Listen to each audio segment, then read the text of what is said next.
Geek Therapy Radio.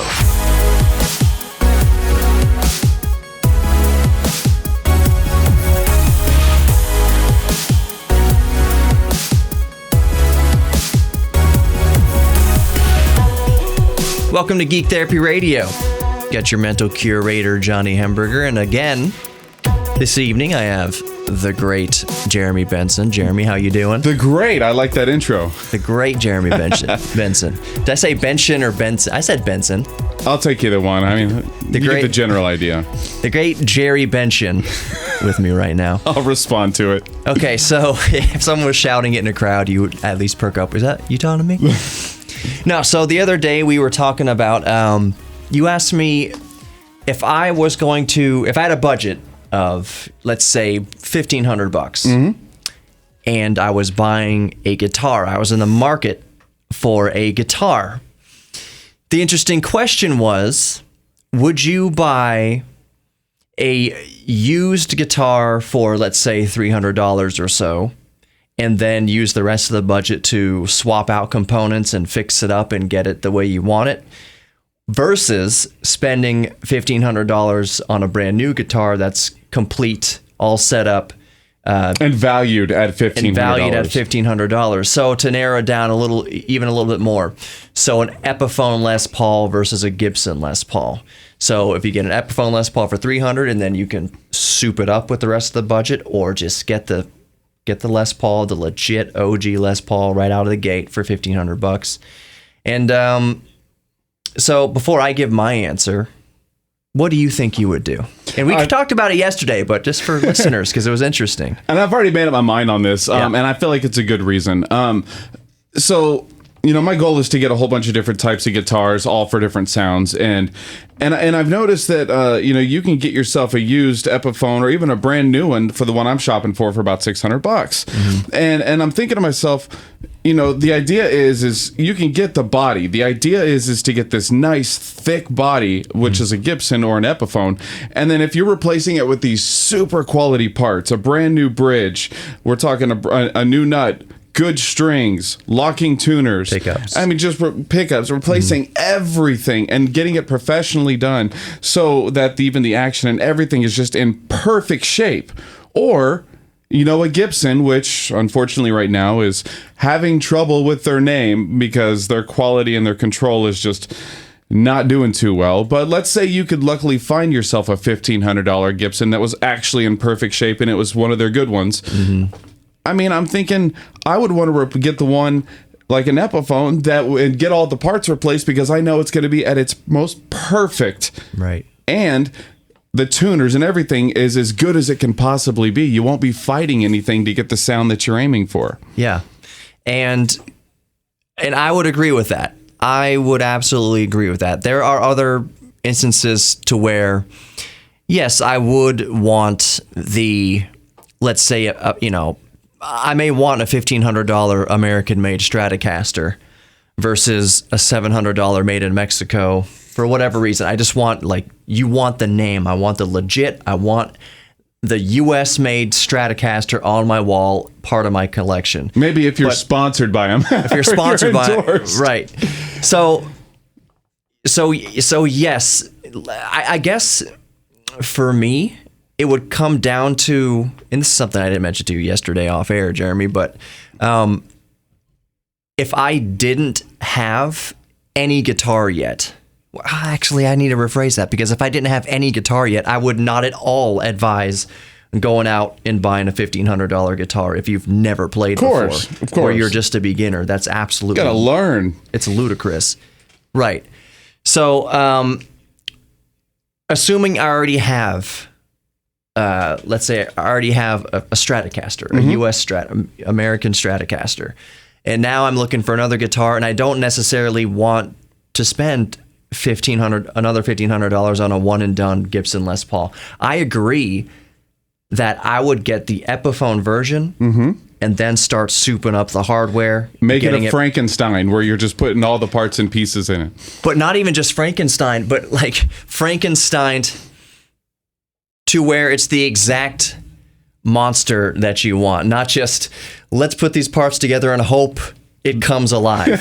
Let's put some voltage to it, hopes it comes alive. But like, no, I want this specific set of humbuckers, basically gut the whole thing. And to start with, I think it's important to note that you're going to want a good, effectively what it's going to mount to is a donor body. Yeah, the base needs to be, you need to start off with a good base. The Epiphone itself, in this case, needs to be in good shape. The wood, no warping, not in need of any major repairs. The neck is straight, everything's good on it. So you have a good foundation to start with. But then you put the humbuckers in there that you want. You can even, just replacing the strings is a non-issue. You put whatever. That's not what we're talking about here, but good tuning knobs, good hardware, good pots, the volume knob and tone knob and everything like that, and maybe even add some sort of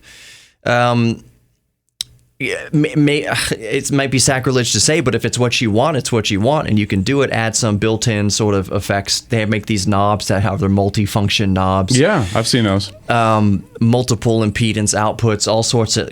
Basically, get it to exactly what you want it within that same $1,500 budget. The other thing is that I mentioned to you yesterday is that when you let's say you do buy that $1,500 Gibson Les Paul. Well, you're probably still going to want to change some things about it, at least eventually. Yeah, you're going to want to add on to make things a little bit more perfect. It's Right. hard to not. The only reason why I'm hearing that a lot of people are not wanting to change anything is you want to keep the value. But there's a lot of options out there that you can actually change the parts out and put them back on. Just make sure and save those original parts, and whenever it's time to sell it, then you've got everything that you need. Right. My goal has been to have a specific guitar for a specific sound. So I want a Telecaster, I want a Stratocaster, I want the Gibson style, and then maybe some kind of an Ibanez or some kind of a metal guitar, or even a hollow body. Each one has their own sound, and you're going to get something different out of it.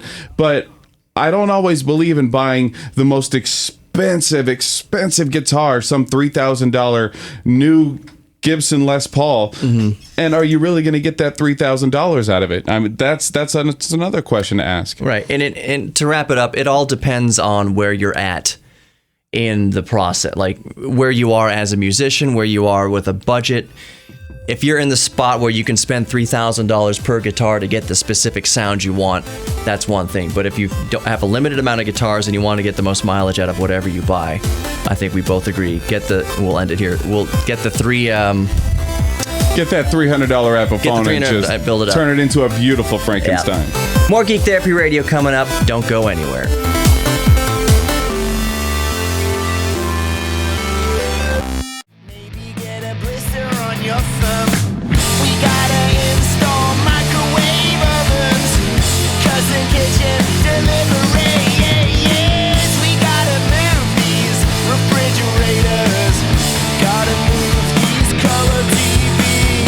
Welcome back to Geek Therapy Radio. Mental curator Johnny Hemberger with the great Jeremy Benson. The great Jerry Benson. Jeremy Benson. I'm going to throw a little curveball at you because last segment we were talking about would you or would you not, or what would you rather do? Spend $1,500 all in on a complete guitar, like a Gibson Les Paul, or $300 on an Epiphone Les Paul, and then build it up to a $1,500 guitar. We basically settled on we would both get the used $300 Epiphone and then Frankenstein it to our taste. Because I think you just get components. A much more quality piece of gear. Right. And we also agreed, especially if you are not the sort of baller that can just go out and spend $1,500, $3,000 on any guitar you want, and you want one, if you have a few guitars, you want those few guitars to be compatible in many more situations, be very versatile. Yeah, Fender or Gibson, they're not begging me to come play for them. Right. I'm more begging them to give me a discount so I can buy one. Exactly. So I hate using this term because it's overused in the news by news people, I think. But we're gonna switch gears a little bit. You don't even know what I'm going to talk about. A change of pace, but really change gears to talk about cars just for a second. And I didn't let you know what we were going to talk about in this segment because I just wanted to be fresh perspective. I don't know. You're just springing it on me, Johnny. Springing it on you.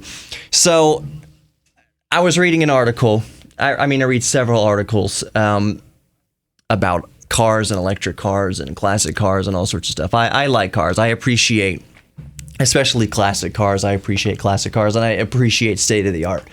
I don't give a rat's patoot about a 2020 Toyota Camry. Like, I don't care really about that. Not that they're bad cars or anything. I mean, but let's face it, most use for a vehicle is A to B, and we just want to get from A to B reliably. So I'm looking out at 610 right now at the traffic. It's about 440 as we're recording this right now on a Friday. So traffic's picking up, and I'm seeing, Ford, whatever, 1,000 SUVs, pickup pretty trucks, generic. minivan, pretty generic. So yeah, I don't really care about cars in that regard, but an old 69 Dodge Charger, yeah. Yeah. You gonna start drooling? Yep. New Tesla, like the new Tesla Roadster that's coming out. That's awesome. Like, the state of the art. I appreciate state of the art, and I appreciate state of the art technology coming to mainstream cars. Like, I'm geeking out about the fact that Volkswagen and other manufacturers are about to ramp up in the early 2020s their EV production. So just buying an EV Golf, buying an EV Jetta, they're not going to be called that, but whatever they're going to be called. Just the fact that the major manufacturers are coming to the state of the art with electric vehicles. So one of the offshoots of that discussion, and this is really the meat and potatoes of this question here, is Chevrolet, most predominantly, and I know there's other manufacturers that are going to do this as well if they haven't already started doing it, but crate electric motors. So basically what crate motor means, you can buy a crate V8. Let's say you're restoring an old 55 pickup truck, something like that. The motor's completely shot, but you have to put another motor in there. You can get a crate motor, 0 miles, V8, whatever the output. You can have it fuel injected, carbureted, whatever you want. It's basically just a bone standard motor to build from, to put into your to your resto mod, quote unquote. And that's really the bulk of this conversation, is that resto mod. Going into the future, resto mod basically means you restore an old car, but you modify it. You can modify it to modern standard. So that means you can put like touch screens and neon and all sorts of stuff in an old 55 pickup truck, and whatever anyone's individual taste, whatever. But that's what resto modding is. Going into the future, resto modding is going to revolve more and more around converting old vehicles to EV. Now, so the first question is, I want your fresh take on what you think. Let's say an old I'll give you my dream car. Okay. So my favorite is the 69 Camaro SS. Okay, what about putting an electric motor in that? Okay, I'm going to say absolutely not. Okay. You're going to lose out on the sound of that muscle car. We can address that too, because that's funny. And I've already seen the new some of the new BMWs that have that fake sound that plays it out of your speakers. And man, I laughed. I get where they're coming from, and I get it, and it's legit. It actually sounds like you're stepping on the gas, and the whole point to me is, if I'm gonna own something that I love and is cherished and is loved for this reason, I want that. Now, maybe if I had enough money to have two of them, one would have the engine because that's what I want, and then one would have the EV because it's practical. Yeah. But I mean, if I'm going to go buy an old microphone, I want that because of the sound of the microphone and how it functions and what it was known for. Right. And if I'm gonna have, if I had millions of dollars and I was gonna go buy my 69 Camaro SS, and I would want that engine in there. Now, unfortunately, let's call it maybe 30 years from now, it might be so obsolete we might stop making gasoline, or maybe some scientist might come out with some new kind of chemical that doesn't kill the ozone or whatnot, and still make sure old gas engine run perfectly. Who knows? But absolutely not. I would never want to put an EV, but I get the practicality of it. Right. So what you're basically saying there is, if you have one shot at restoring an old car, you want to keep it 100% original as possible. Part of the sensation and feel of a 69 Camaro SS is the burbling V8. That's part of the entire experience. The feel, the gears, just everything, the way it ran, the way you had to step on the gas a couple times for the carburetor, like just all of that is what it is. Exactly. You got to prime the engine a little bit. So that's all part of the experience of an old car. You'd want to restore an old car that way.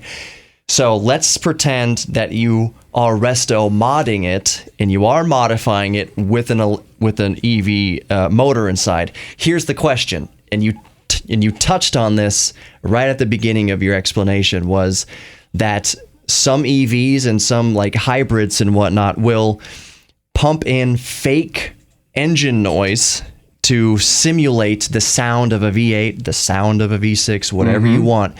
So here's the question, and it's kind of polarizing, and some people are vehemently against it. Some people are all for it, and I think most people just couldn't care either way.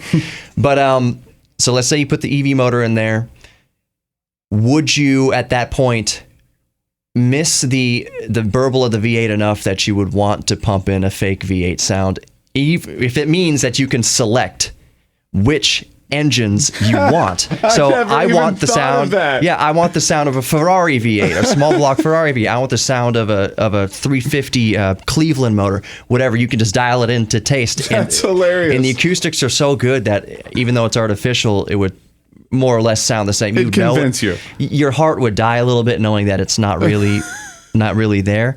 But so if you put an electric motor, would you want the sound of the V8 enough, or the V8 in this instance, that you would add it artificially? I mean, look, I might, if it's an electric car, I would definitely, if it's a modern electric car like a Tesla or something, I would definitely not add any fake sound. But if I had to mod an old 69 Camaro and it had to have an electric engine in it, I would put a subwoofer in there just so it could get all the tones of that old gas engine. Right. You know what? I'm going to leave the conversation for we'll continue this in the next segment because we're running up on a break here because I think I've hit a little bit of a nerve here. Actually, I've got 30 seconds. So leading into the next conversation, the next segment, my whole take on it is the sound of an EV is cool in itself. The whirring of the motor, like my whole thing is that it's not that one thing is bad and one thing is good or one thing's better than the other. You can appreciate the sounds and the high-tech Starship Enterprise sounds that an EV makes just as much as you can appreciate the burble of a V8. You can like both things. Sure. Both can exist in the same world. The question is, would you want both to exist in the same car? And we'll get to that in the next segment. More Geek Therapy Radio coming up. Don't go anywhere. Money for nothing.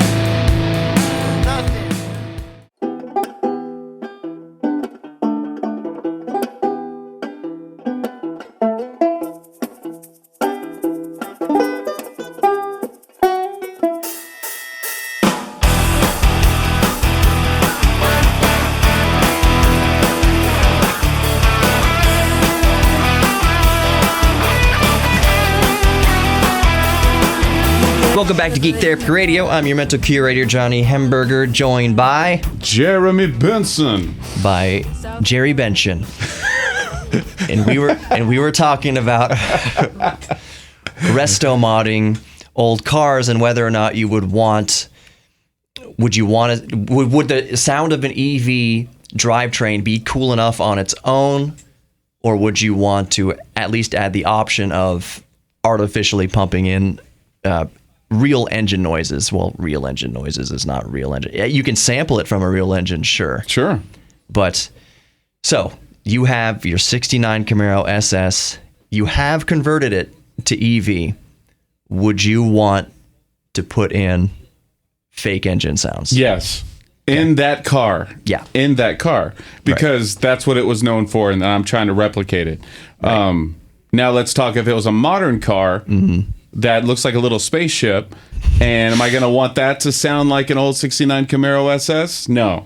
Am I going to want it to maybe sound a little bit more modern? Yeah. I think that makes sense. Yeah. I mean, would you want the Enterprise to sound like a V8 engine? Right. Or would you want it to whir? True. Like a spaceship? Yeah, I totally get what you're saying there, and I totally agree with that. Several months ago, about a year ago actually, I went to the Audi dealership it was Central Houston here, the one closest off of 59 over there in Montrose and that area, or off Kirby. And I was there to see one of the first few e-trons, Audi e-trons. They're electric SUV. And, you know, I'm not huge into SUVs. The SUV platform itself does nothing for me. I understand the appeal to the American market and everything like that, growing families, and you want to feel like you're big and safe and whatever. And if it's EV, you're not burning any gas. So, I mean, there's nothing kind of morally objectable there if you care so much I never thought about it that way. Care so much about that. But here's the thing. I thought the e-tron was cool as heck because I'm way past the watershed. Cool as hell. Because of the sounds it made. Because I was not expecting, I never even thought about, because everything you hear about EVs is, oh, they're so quiet. One of the things you have to get used to in an EV like a Tesla or whatever is that there is not the engine noise. So that was always, before I had heard one in person, that was always super disappointing to me. It's like, oh man, you want to turn over an engine and hear the exhaust note, and if it's a performance car, you want to get the rumble out of the exhaust and everything like that. So man, that kind of turned me off. That aspect of EVs had turned me off before I got up close and personal, at least with the e-tron, that literally makes sounds that sound like it's coming out of a sci-fi. When you fire up the e-tron and press the on button or whatever, it would be off-putting to me in that car, just in that car, to hear fake V8 sound. Because of the type of car it is, because it is because it's an SUV, basically, like that. You know, you don't equate an SUV with any sort of street rod performance. I am more in line with you in that if you resto mod an old car that did have that original V8 sound, at least to put in the option of turn the fake sound let's get that fake on and off. That fake V8 sound going. Especially if it's modeled, if it's referenced from the original motor's sound itself, the original engine sound itself. You would have to. You wouldn't want it to a Harley coming out of your No, Camaro. exactly. Right. You wouldn't want the sound of a Ford V8 coming out of a Camaro SS that's made by Chevy. Sure. So I think that's where a lot of internet debate, barroom debate, just kind of debate among friends. If it ever comes to blows over stuff like this, that's another problem in its entirety. Well, how did that Audi sound like? What did it sound? Can you describe it? You said you loved the way it sounded. Yeah, I've got a video up on my YouTube channel of when you put it into reverse, and it's kind of funny. I'll see if I can find the audio and put it under here. Let's listen to it just for a second. Is that the car making noise? Yep. Okay, so it's that whirring sound, and it caught me completely off guard. I was at this event. I was there 30 minutes at least past when it ended, so I got to see the thing moving. And you know, before the event, they put it in the showroom, but I was there while they were cleaning up and putting it back on the truck or whatever they're going to do. So I actually got to see this. What amounted to a prototype. It was not a production model yet. It was probably 99% there. But I was just like eating a nacho or something like that. And then I heard the sound right behind me. He's like, what is that? The e-tron making that sound? Like it's like this Starship Energizer. It's like before they beam me up Scotty's. Exactly. It's like, what is that? So here's the funny thing about that though. And I'll put the sound here too of what it sounded like when they fired up that V10 Audi R8. That sounds better. So yeah, I immediately said, you know what, that sounds better. I think I like that sound better. As much as I appreciate and like state of the art and appreciate EVs, and I would love to have an EV as a daily commuter as soon as fiscally possible or viable. When we no longer have the internal combustion engine, I don't think anyone's going to complain that, you know, our skies clear up. even if you hate the environment, like you're probably not going to complain that things are getting better. But that said, you can't replace the sound of a nice burbling V8. You can't replace the sound of a V10. You can't replace the balanced sound of a V12. Ooh. We're gonna miss that kind of visceral part of driving. As driving becomes more and more autonomous, in human input and experience is increasingly taken out of that experience. We're going to be talking to our grandkids one day, or generations coming up who have never turned a key in their lifetime, have never even never needed to open the hood, because when they open the hood, it's batteries and electric motors. What are you going to do under there? Well, think about that feeling you get like when you're in the car and you hear one of those cars that have no power, but they have a big muffler on it, and you hear whoa, and you go, oh, that's awful. But then you hear then all of a sudden you hear this, and you go, what was that? And you're just listening with your ears. And it sounds awesome. Right. So just to miss that feeling, I know that's going to be happening. You know what's also crazy is, and something that's going to be missed, and a lot of train spotters know exactly what I'm talking about here, but just as easily gearheads and motorheads know this too. You can hear, what kind of car it is just by hearing the engine. Yeah. Across a parking lot, for instance, that's an old Volkswagen Beetle. That little whistly sound that that old four-cylinder, air-cooled four-cylinder makes, that's an old Beetle.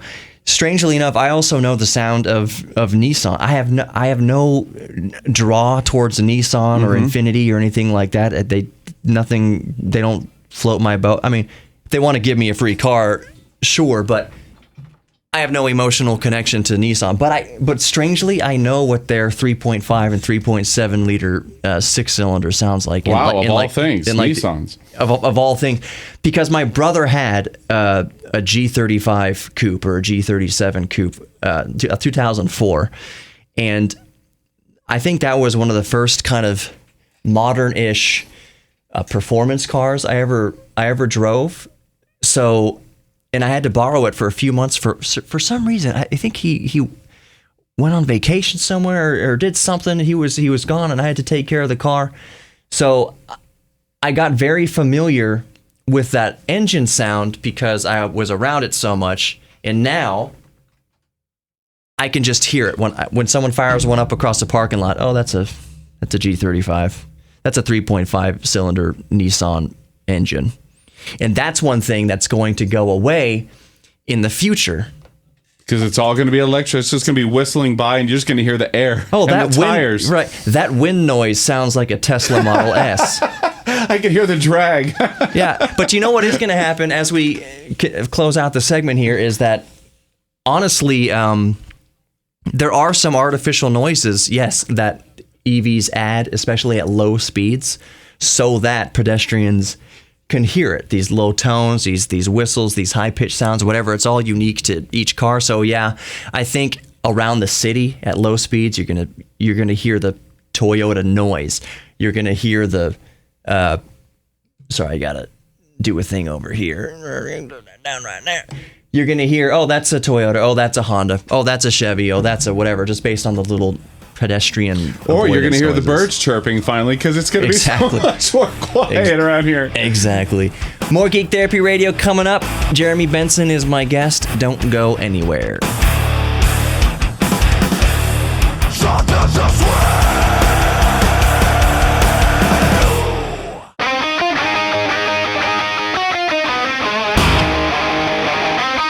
Welcome back to segment 4 of tonight's Geek Therapy Radio. I'm your mental curator, Johnny Hamburger, with Jeremy from 94.5 The Buzz. Jerry Benson from 94.5 The Buzz. Gotta think of how many ways we can come up with that. So, something that Jeremy brought up between the segments during the break was something very interesting, and it's the elephant in the room as we come into the 4th segment here. It's that we spent a good 10 minutes at least at the beginning of the show saying all the ways we would heavily modify a guitar to our taste. Mm-hmm. And then I said, but would we resto mod a Chevy Camaro SS? No, absolutely not. It feels hypocritical. So, yeah. So I think I want to kind of get into the psychology of why that is. Why are there some things that we are so willing to change and adapt to our not necessarily needs, but even just our slightest desires, versus some things, like you're saying, old vintage microphones and things like that you'd want to leave. You want to leave just cherry, and if you do restore it, just restore it to its original kind of unmodified condition. And I'll kind of go over what I think, but first I want to. What do you think about that? Okay, so why do you think that is? I think it still relates, but it's you still got to be careful with it. If I were to go buy a 30-year-old Gibson Les Paul, ooh, yeah. Now, am I going to modify that because I'm buying it for that sound and that generation and all those pickups and all the different parts about it? Do I want it to sound and be exactly like it was? Yes. Now, what I'm going to be doing in the future is buying anything modern, an Epiphone or whatnot. Would I change that up? Sure, because you know what? I could go buy another one if I needed to. Yeah. And you know, that 69 Camaro SS that we were talking about earlier, I mean, they're not making too many of those in the factory these days. Right. So you're buying it for the actual authentic feel and what it was. Very true. And I think you've hit the nail on the head there. We'll buy a modern cheap guitar, not even a cheap guitar, just a modern guitar that doesn't have any sort of nostalgia attached to it yet, any sort of desirable characteristics to it yet that we want to preserve. Versus when you start getting into things that are 20, 30, 40, 50 years old, especially cars, music instruments, a lot of electronics too. We don't want to modify those beyond their original condition because we want the sound of that Marantz stereo amplifier from 1970s. We don't want to give it any more headroom. We want to keep it sounding analog the way it should have. So yeah, I think that's the case. There's one case is you're preserving the past. You're preserving those characteristics that made that device, that machine, that car, that whatever, legendary. Because they are not going to make another 69 Camaro SS with that V8 in there. Here's the interesting thing that just popped in my head is, number one, my uncle, he's got like a 40-year-old Gibson or a 30-year-old Gibson, and he bought a specific paint color. It was this beautiful white when he bought it. And now whenever he opens up the box, this Gibson is yellow. And what he learned is that as it ages, this specific paint, it yellows over time. Yeah. And when you think about it, when it comes to musical instruments and certain woods, as they age, sometimes they start to sound a lot better. Now, you don't want to modify that sound. But if you were to drive this 69 Camaro SS since 1969, it might still be worth something, but usually the more you drive those engines, the less the value it is. So, I mean, I think that, you know, if you're going to buy something from the past, I would leave it as it is. If you're going to get something that's more modern, I would go ahead and just do whatever the hell you want with it. Yeah. So, you know, there's truth to that. Where you said high mileage motors, high mileage engines, whatever. But there's like this sweet spot. Honestly, a red flag, and it sounds kind of counterintuitive. Let's say you find 69 Camaro SS with 200 original miles on it. Okay. In a lot of cases, that can be a red flag that, okay, that motor's seized. That motor's never been run. That motor's going to need work. You're going to need to basically do an overhaul on that thing because it's only have 200 original miles. There's probably a reason why it's 200 original miles. Even if that reason is the original owner drove it 200 miles and then put it in a shed somewhere to keep or whatever, it's just been rotting.